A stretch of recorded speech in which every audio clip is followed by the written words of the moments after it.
Welcome back to the set of The Gloves Are Off. We are going to continue on with Dump and Change, and whether or not we talk about Pam Anderson or not, or Baywatch, is yet to be seen. But we are going to talk about... You were born when Baywatch was? I know the entire theme song, like okay, start to finish. Yeah, so don't test me. I know my Baywatch. Some people stand in the darkness. That's all I'm going to say. Charlie, don't let me do it again. Okay, well, before Brian puts the glove on, let's talk about this Phil Kessel and Ron Wilson disaster.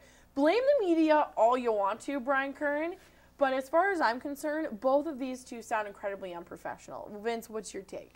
Well, I think Kessel's a baby. Yes! Just the way he went into the media instead of having the guts to go talk to his coach. If he has a problem with the coach, talk to the coach. Sure. They're professionals.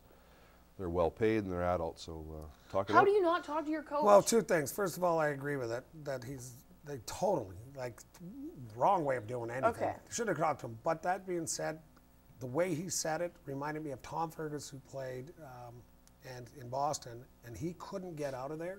So there might be an underlying story here. He could not get out of here, so he went and told the whole Massachusetts that he did not want to play for the Boston Bruins, and he was traded. Oh, so that's they what you think. He maybe want to get out. Do you think then this is timing as far as like trade bait and deadline and the whole shebang? Do you think that that's maybe an underlying issue going on here? I don't know who would take him. He's minus 20. And, he's minus 7, I think, in the past 10 games. He's not producing. But the thing about it is he has the ability to score. You can never have enough scores. Trust me, we don't have many in ours. But you can never have enough scoring on your team. He's fast, he's skating, he works fairly hard, I think, too. He's a little bit down on himself. So, you know, am I giving two sides to this? Yeah, I mean, maybe he didn't mean to do that, but go talk to your coach. Don't look. And really quickly, I just want to get this. After everything that Burke did to get him in Toronto, do you not think he's going to, I mean, I'm glad he met with both of them and said straighten it out, but do you not think that they need to work a little harder to make this work? They have to open the line of communication. There's something clearly wrong. Whether the coach isn't that coach though, he's not shy to call guys out in the media too. So for players to come back and do it to him, maybe.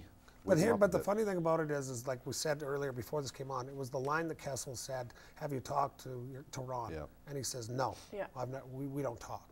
Well, there's your biggest issue right there. So there's a discrepancy between the two of them. There's a difference between him and Ron. I think he does call people out in the press, and maybe he's getting a little bit. Yeah. So he's the coach. I want to talk about another sort of heated rivalry. Anyways, Pens Caps. For whatever reason, these two always seem to meet up on Super Bowl Sunday, which has been kind of exciting. Most recently, though, Caps came out on top 3-0, but there was a lot of hitting going on in that game. My question is, we saw what Cook did in that one too. Is this a matter of Boudreau and the Caps just needing to put up and shut up, or do you think that hit on Ovechkin, that was a pretty rough knee? Well, no, what happened? I'd like to see some old school hockey come back. That's what came back. The hit on Crosby, the blindside hit. Yeah, see, there's so much history, right? Yeah, but that was a cheap shot. And you know what? That's the Caps saying, we're coming back after you. You went after our top guy. That was old days. You went after the top guy. So then, Vince, if your guys do something like that, are you almost proud of him for standing up for a guy like Sidney? You have to stand up for a guy like Sidney. And I can't believe how downplayed that one was. For all the hits to the head, that one was like, oh, he didn't mean to do it, and they left it alone. But I think Pittsburgh came out with a mission that day. The guns a-blazing almost. Yeah, you have to. But you know what? Here's the problem, and everybody, you know, fighting has changed so dramatically in the game of hockey. It's not so much prevalent anymore as it was years ago. But here's where a fight ends all of that stuff. I mean, you know what? Two big guys go at it. You ran the best player in the game right now, in my opinion, and you put a blatant elbow to his head, maybe give him a concussion, probably did, and you don't, and there's no retribution back. There has to be. It has to stop. I mean, there's so much stuff going on I can get going on this one. Okay, then we're going to move on to this next topic. It's kind of sticking with the same thing. We know what happened. Claude Julien accepted that 4-game suspension. But this was, like, I'm sorry, there's a difference between finishing your check and going in to mangle somebody. Like what Paille did in this hit, I'm sorry, this was you even heard the commentator say, don't throw the book at him, throw the entire volume in the library at him. I want to talk about this. Did you know? Claude Julien was 100% right in his comments he made. Okay. Because I absolutely blame why these kids are getting hurt so bad. He came up with one great quote. They're teaching kids how to evade a hit. They're not teaching kids how to take a hit. That's so you think that's the problem? Absolutely. Is that what you teach your football players then? To take a hit, probably not so much avoid it? You're going to get hit on every play. Yeah. And you have to know how to take a hit. Okay. And if you're standing around the pile and the whistle hasn't blown, you're going to get hit. You have to have your head up. Same in hockey. You're coming down the middle of the ice with your head down and the puck on your stick, you're going to get hit. But Suara had his head down on this. But here's it here. And I hate to do this, but I'm going to show. I got to stand up and show this. But you know what? Here's a guy who's going to take a hit like this. He takes a look. He sees the guy coming. And just as he sees him, they teach him in minor hockey to go like this. Now, how do you tell a player skating at 20 miles an hour to hit the brakes in less than a half a second?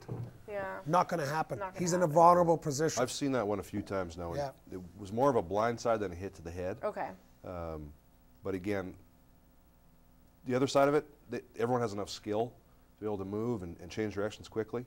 I think it was one of those things that just it's a split second. Sheriff Pye could take it back. He probably wouldn't hit him. Yeah. But you're in the heat of the moment. It's battle. You're trying to get the puck. You're trying to win a game for your team. Yeah. The hardest thing, though, Carly, on this whole thing is because I played way back. Way back in the 80s, we were considered. It was like go to a fight and watch a game break out, or game and watch a fight, whatever the hell it was. It was crazy. Crazy. Okay. Physical, and we never ran into these problems at ever back then. Well, those kids in those days didn't have their head down because they knew it was coming. See? They knew it was coming. Yeah. All right. Well, I have a break coming up that I have to toss to you. If you would like to write and give us some feedback, log on to our Facebook page. We would love to hear from you, and if you want to be a guest and maybe drop the gloves against Brian, send us a message on Facebook, and we'll see if we can put you in the hot seat. We will take a break. We got to play Who Am I when we return. Stay tuned.